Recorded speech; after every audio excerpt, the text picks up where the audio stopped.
local officials. Well, as we have been reporting all day long, several local runners were in Boston today for the marathon. Now, one of those was University of Mobile cross-country coach Ali Stevenson. His wife was sitting in the stands where the bomb went off just moments before the explosion. Local 15's John Sanitas joins us now. John Stevenson is really a veteran marathoner racing all over the world. He says he noticed something a little different before today's race. Well, he did, Greg. He noticed a lot more security before the marathon, much more than he'd seen at any other marathon, including bomb-sniffing dogs, spotters on the roofs, and loudspeaker announcements saying it was just a training exercise. But city law enforcement officials have said there were no credible threats before the race.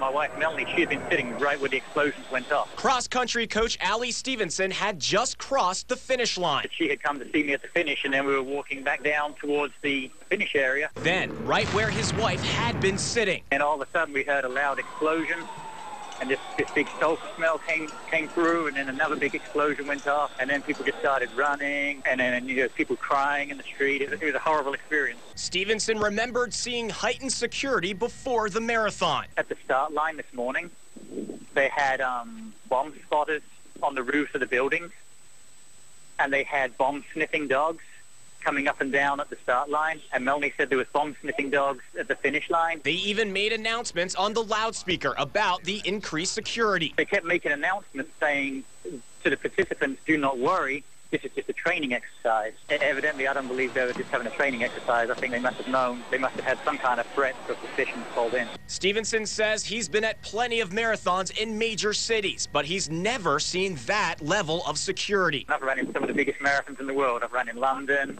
in the Washington, D.C. one, Chicago, and I've never seen anything like that before a marathon.